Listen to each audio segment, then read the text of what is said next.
நீர்நிலையை காப்பாற்றி ஆக வேண்டிய அடிப்படையில் சோதனை அடிப்படையில் தெர்மாக்கோலை இந்த மாதிரி அதை பரப்புனா ஒரு 60 ஏக்கரில் நீர் இருக்குது. அதில் ஒரு 5 சென்ட் ஒரு பரிச்சாத்தமாக சோதனை அடிப்படையில் அதை போட்டு பார்க்கலாம்.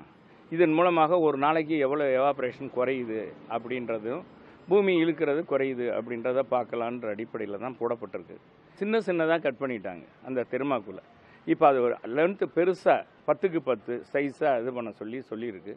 ரெண்டாவது மேலே ரீப்பர் போட்டு அது பறக்காத அளவுக்கு ஒரு இது பண்ண சொல்லியிருக்கு. இது ஒரு பக்கம் வருது. பிளாஸ்டிக் பால்கள் மூலமாக அதை நிரப்பி பால்கள் மூலமாக அதை நிரப்பி நீர்நிலையை காப்பாற்றியிருக்கிறோம். அது போன்ற அடிப்படையிலும் இதுக்கான பணிகளை செய்யலாமா அப்படின்ட்டு இப்போ அதுக்கான பணிகள் நடந்துக்கிட்டு இருக்கு. இன்றைக்கு அதிமுக ஆட்சியில் ஒரு அமைச்சர் ஆற்று தண்ணி ஆவியாக போயிடும்னு தர்மாக்கோலை போட்டார். இந்த முட்டாள்களுக்கு என்ன சொல்வது? என் முன்னேறுக்கு என் பாட்டனுக்கு இருந்த அறிவு கூட இல்லை.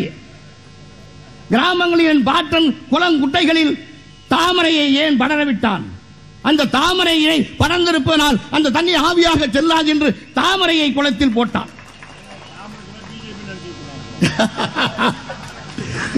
தாமரை இலைன்னு பிஜேபி நினைச்சுக்க போறாங்க. தாமரை கொடிய குளங்குட்டைகளை போட்டோம்.